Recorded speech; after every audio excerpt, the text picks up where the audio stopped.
episode of Living Room Wisdom, where your story is your glory. I am Patrina Wisdom, author, speaker, and creator of the Pure Abundance Retreat in Belize. And today I get the opportunity to interview my friend, this beautiful woman. This is Nicole Barham, and her company is Design Your Wealth. So welcome, welcome, welcome. I'm so glad you could join me, driving an hour to come see me today here in Miami. You're so worth it. The Miami traffic, you know you're worth it. I feel so honored and special, right? Yeah. But so where I want to start, we want to definitely jump into your business, but I want to first tell the audience who Nicole is. Like at your core, like who are you? I would say that I am a heart-centered finance coach. Okay. Right? You know, sometimes you hear about finances, people think you're talking about, you know, this like stuffy thing going on.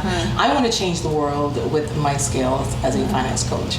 And my life is about that, right? It's about my kids learning how to manage their finances from really early, right? And so at my core, I'm the person who is do things from my heart, like really, really authentic. Yeah. What you see is what you get, and yeah, I think that really encompasses who I am overall in my personal life and in my business life. Yeah, and from the time I've met you, I'm like, oh, I just love your spirit. Even before we met in person, when we were just connected on social media, you just have this incredible light, this incredible warmth. Thank you. And so, yeah, that definitely shines through, which is great. How many children do you have? 2. So I have a 20-year-old who is going into her junior year at the University of Florida. Go Gators. Hey, good. And then my son Brandon is 10 years old, so there's a huge age gap. I don't recommend it. I say to people all the time, it feels like 2 only children, but they are amazing. I love them. So Alexia is at college, Brandon is home with us.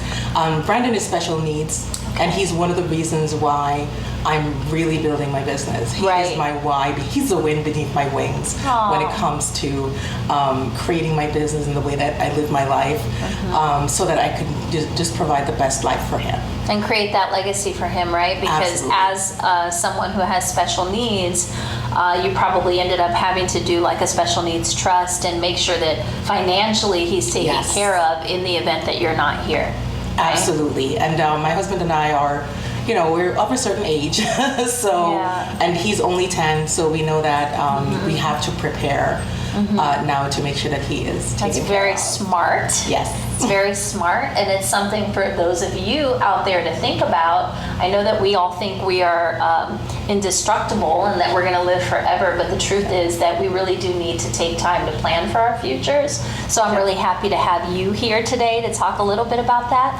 But before we get into that, I'd love to find out how you got into finance. You know, as women, this isn't normally the space that we're in, you know? So tell me about that. So it's a funny story. My grandmother is actually the reason why I started. My background is accounting, so I started my career in accounting. Yeah. And I remember when I was a little girl, and you know how everybody says, "What do you want to be when you grow up?" Right? And I said to my grandmother, "I want to be a lawyer." And she's like, and I apologize to all of my lawyer friends. Right now, don't come for me. That's my grandma. She said, "Oh no, they are all liars." So I was like, "Ooh, I guess I will be a lawyer then." I think I was 6 or 7. Yeah. And she said, "You should be an accountant. You should do accounting." Okay. And I know that, you know, people have the stories about, you know, I was forced to do this thing. Right. But it actually worked out great for me because my career was, you know, I was going to be an accountant. I've always loved numbers. Yeah. And so I started my career in accounting. I worked with a lot of different, you know, companies and corporate and Jamaican government.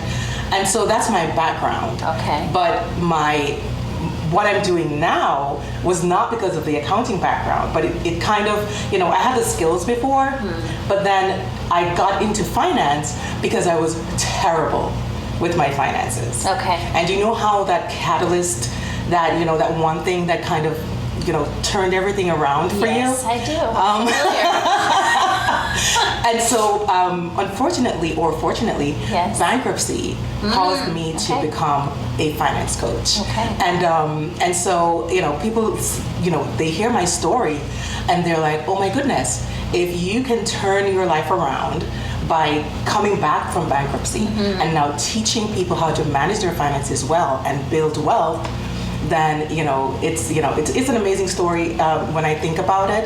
And I never thought that I could do it, but now that I'm doing it, I'm like, oh my gosh, so amazing. But yeah, that's how I became a finance coach. So let me ask you, were you working as an accountant in corporate America when you went bankrupt, or how did that come about? No, I actually had an online business. So when online businesses were cool and everybody was getting online and affiliate marketing and all of that. So I was working in corporate as an analyst.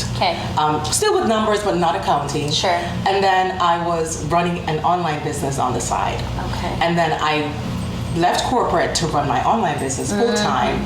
And then what happened was the company that I was affiliated with, they kind of went belly up.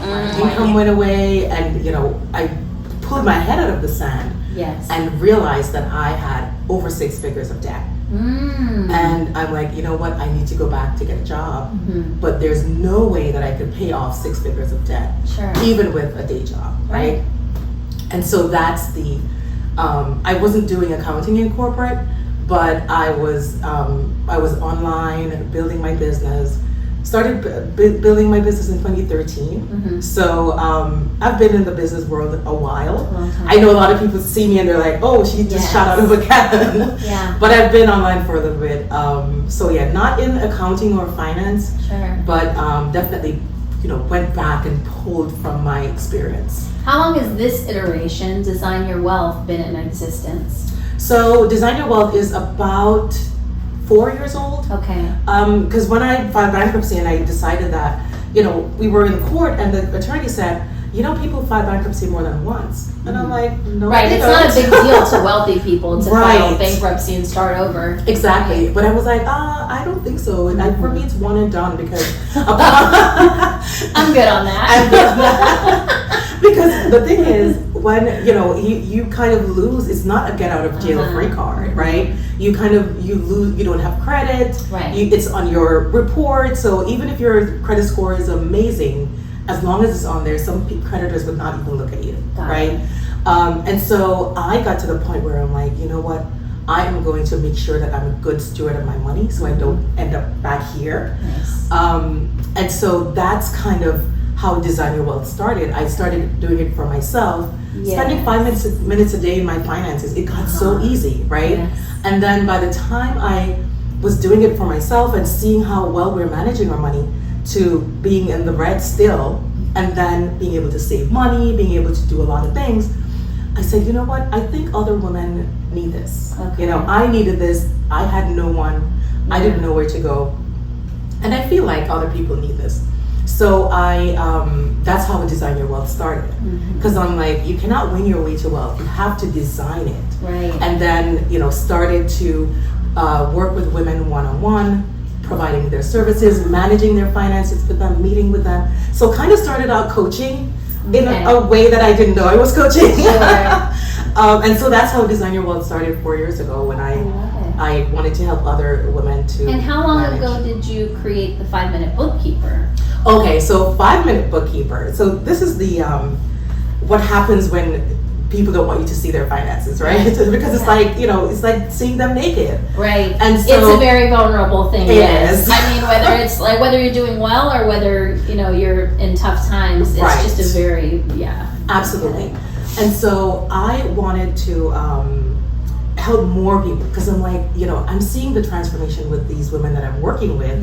If I could get a lot more people to say yes to working with me, then the transformation could be even more. I could have more of an impact.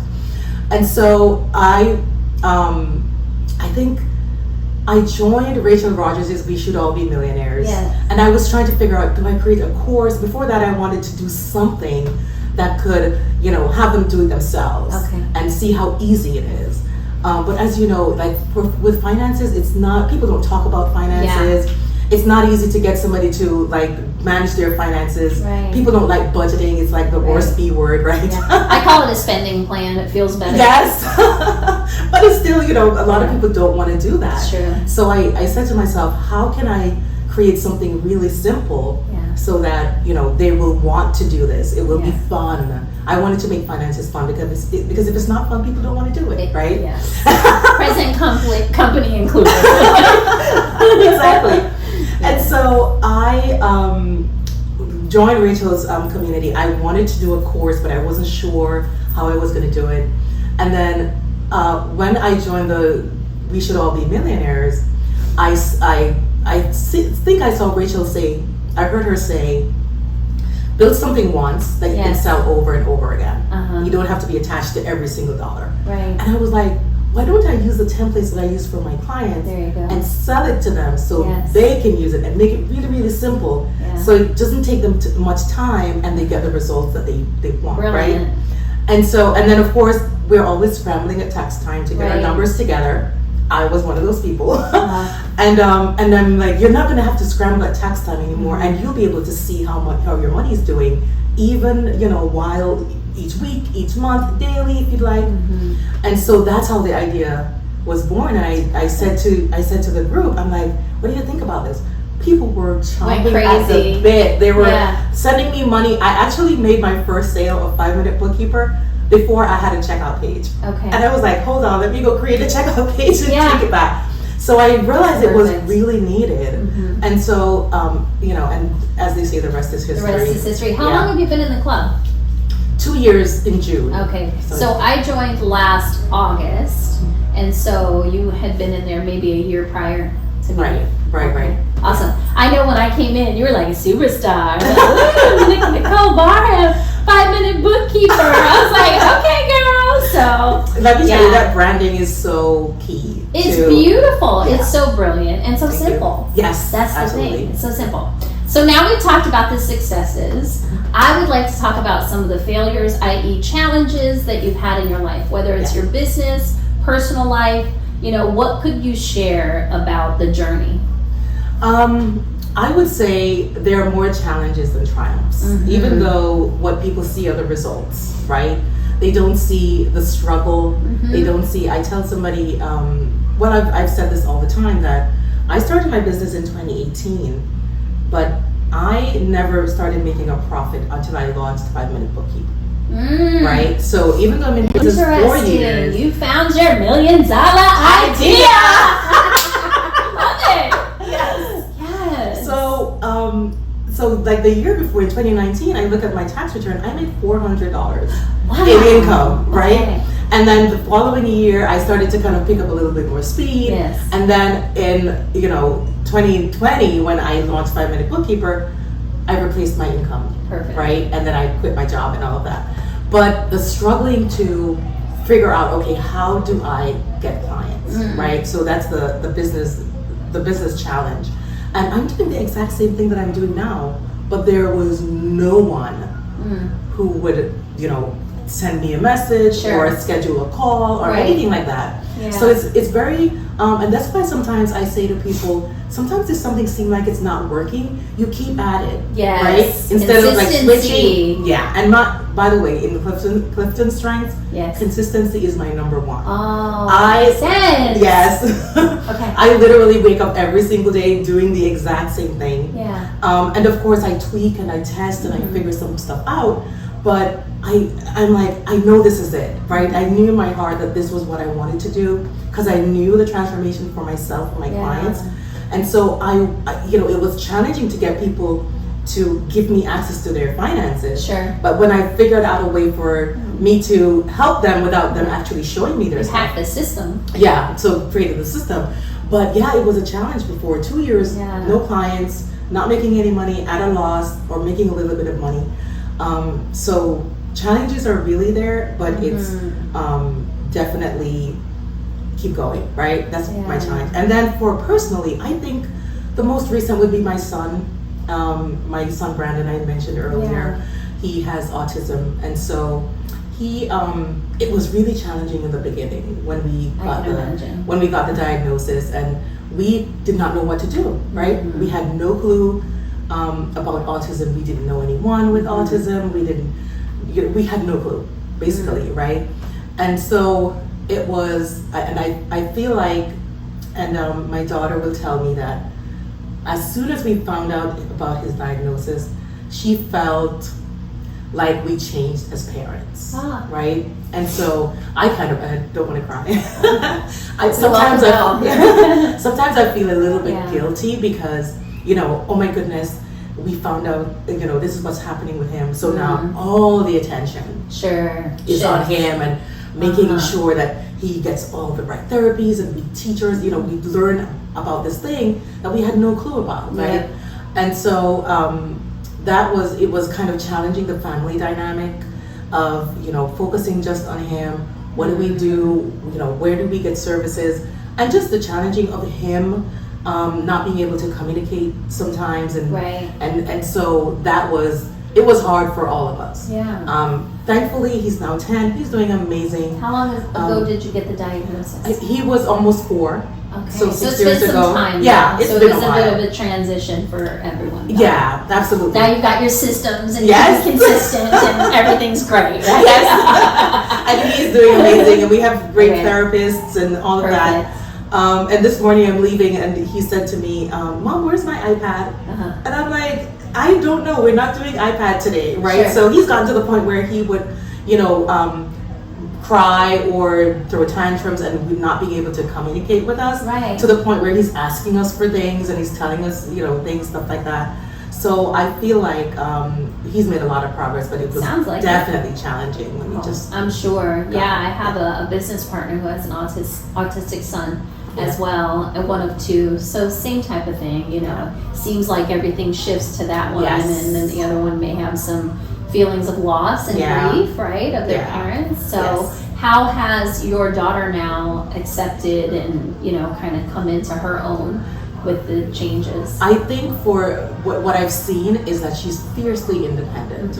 And it kind of, as a parent, you want your kids sometimes to depend on you and to be like more, like she will do things and I'm like, she's like, I did that already. Sure. I'm like, you should have. That's a dream for me. For this mom, I'm free spirit. I'm like, yes, please. The more independent, the better. Yes. Yeah. She's super, super independent, and so she will, like, recently she decided to stay on campus and go to school in the summer. Nice. And so she's getting a job, and she calls me and she's like, I got a job. I'm like, I didn't even know you had an interview. So she's really independent. She's on her path, and I have to honor that and respect that. Yes. But I feel like because of the challenge and feeling like she's been doing a lot of things by herself or on her own while we were dealing with her brother, I feel like that has helped her to become this really independent 100%. person. Yeah. 100%. There's a gift in everything. Absolutely. My mom had me at 15, 16 years old. Like, she had just turned 16, I believe.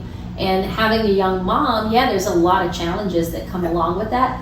And there's lots of gifts. I'm fiercely independent. I am resilient. I am tenacious. Like, you know what I mean? Resourceful. These are all things that, had she had her way, where I would have stayed under her wing and she could have been this like mega nurturer. But I had that independent spirit. And I'm like, I got this, you know? And so it's funny.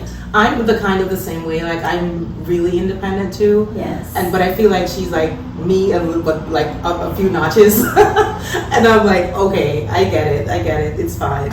Yeah. But sometimes you want to be like the nurturer and the mom that, want to be in on things. Sure. But she's like, no, it's okay. I'll let you know when I need you, kind of thing. I think that's brilliant. I mean, it's really our job to nurture and equip our children to be independent, powerful adults. And I think sometimes we lose sight of that because they're our babies and we know they're always going to be our babies. But no, they're not always going to be our babies. So for me, part of my challenge was that my first 2 children, which was with my late husband, he was here, he was apart, and then my 3rd child who came about while my husband was still alive as well, they had a whole different upbringing. They had 2 parents. They, I was home. I was full-time entrepreneur, but I was home all the time, and they had that kind of soccer mom, experience. And then when my husband took his life in 2009, and then I ended up being pregnant with my fourth child and kind of had to recreate my life,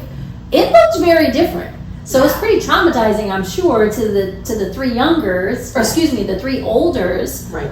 Because I had to completely change as well. Yes. But when I look at it now, the independence that I've created in the older two, and I see the struggle that I had to create independence with the older ones. You know, there was that cord cutting and, you know, kind of pulling back and that push-pull that happens. I do really see the gift in that sort of nurturing but somewhat detached, like I need you to figure it out kind of parenting style. Yeah, because if you're not around, you know, sometimes you're not around. I used to tell my kids that. Yeah, what happens what if I die tomorrow? Yeah. I mean, I know it sounds very dramatic, but once my husband passed, I'm like, listen, I'm your only parent. I need you to step up and be independent and learn how to use your own brain and all of these things, because what if I'm gone tomorrow? What will you do? I can't live with that. Yeah. Right?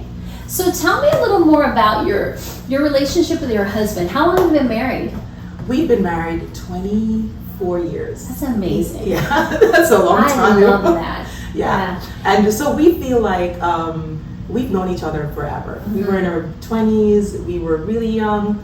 And so I see people dating and talking about dating these days, and I'm like, right. I hope I don't have to wade in that cesspool ever again. Yeah. But yeah, we've been together 24 years and the most supportive person ever. Love it. My son, especially my son, is he's a daddy's boy, and you know the kids are usually like boys, usually like mommy's boys. Loves his dad, really very hands-on. Okay. And so our partnership is just amazing, especially since we have a son with special needs. And with being together that long, I know that there's shifts, like I'm sure you've changed, I'm sure he's changed, and then with the dynamic with your son. Yeah. And so how have you all navigated through all of these different changes, twists, turns, and still stayed connected and nurtured your relationship? I feel like we're both very similar people. Very easygoing, very like air. Yes. We literally are like, okay, what are we going to do this weekend? Are we going to do, are we going to go as a family? Alexa is away now, so it's just three of us. Sometimes we go out as a family, or we will have our times when we go out together and we get babysitters, stuff like that. Nice. But we're still very easy, and we're also homebodies, which makes it even better. Yeah. Because they're like, oh, we'll stay in tonight and watch a movie or something like that. But it's as I tell a lot of people, it's an easy relationship. Sure. And so for us, especially with our son, it's like we can't have complications in the relationship and also try to take care of him. So I feel like it's we've been doing pretty well. Yeah, it sounds like it. It sounds like it, for sure. We could take a page out of that book, right? So one last question before we wrap up. I always like to find out, because you've achieved a certain level of success right now, and it almost feels like your business is on almost like automatic at this point, right? Yeah, well, I wouldn't say that. Okay. But I do have systems in place, right? So I was telling somebody the other day that I think I posted in the group that I was in Jamaica running around with my uncle. Did. I saw that. It's beautiful. And I got a ping on my phone and I got a sale. Yes. And I'm like, oh yay, my systems are working. So I do have my systems that are automated, but I like to show up every single day because it's finances and people really want to know that they, is this somebody that I can trust? Is this somebody that knows what she's about? So I still get up every single day and I market and I'm visible. But in terms of my systems, everything is autopilot. Like when my clients come in, we don't have the touch points are really minimal, but they get what they need, and so that is how it's on autopilot. Of course, the coaching part is a little bit different, but where I work with women one-on-one, because I still want to do my one-on-one work, right? Because that transformation is needed as well, right?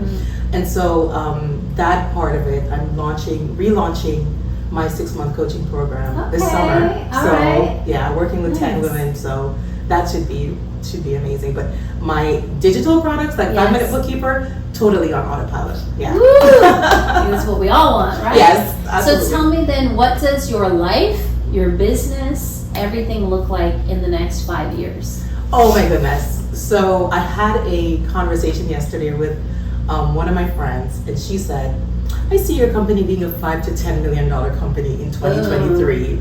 I'm like blown away, right? Because I'm like, oh, I think I'll make $1 million in 2022. Yeah. And she's like, 5 to 10 million. So I do see my company as a multi-million dollar company. Nice. Because I know that I've seen the proof, right? I've seen where a lot of women have come to me and they're like, I've never had anything this simple. Yes. I've never had the support and accountability. You know, I just buy this thing and I never hear from my people again. You know what I mean? I never hear from the company owner or the company itself. I cannot get good customer service. Yeah. I make sure that I incorporate support and accountability in all of my programs. Love it. So that you can stay connected, and you can, if you want, you can get the results you desire, because we're always available. We do our weekly money dates. Okay. We do our support. We have everything. It's a relationship. It's a relationship that we're building. And again, my relationship building skills. Yeah. One of my top strengths. Yeah. I don't want to just like sell you something and say go off. Sure. I want to stay connected and help you to get those results. And so that's why I believe I've been successful and will continue to be successful. Yes. And so I see my business multiple millions. Yes, And then personally, I just want to, continue to become the best person that I can be, right? Continue to be my authentic self, continue to show up in the world the way that, feels good to me, feels good to have an amazing family, have my son get to the point where he's independent, because that's the goal, right? Just continue to have a great life. My life is amazing right now, and I just want to continue. And like, how does it get better? Yeah. Yeah, and it does. That's the beautiful part, is that we think we've hit a point where our life is almost, perfect. Like, it feels so great. Like, we just freeze time right now, and there's always so much more. There's always better. We live in such an abundant, world. Yes. So, I'm so happy that you were able to join me today. Thank you. It's so just much a pleasure and honor always to be in your presence. I love your energy. Thank you so And much. I love being in a space, the club with Rachel Rogers, where we have so many women that truly believe and proclaim and are going after that multi-million-dollar business. Because there's a lot of spaces and places where you talk like that and people give you that stank face. So I love it and adore you. I thank you for showing up again and again every Wednesday for new interviews. I absolutely adore you, and I hope that you are receiving everything you need to go out and create your badass, bodacious life. So tune in, support, subscribe on Anchor, YouTube, Apple Podcasts, Spotify, wherever you're watching this, your favorite platform, and we will see you next week. Namaste, have a great one, and we'll see you soon.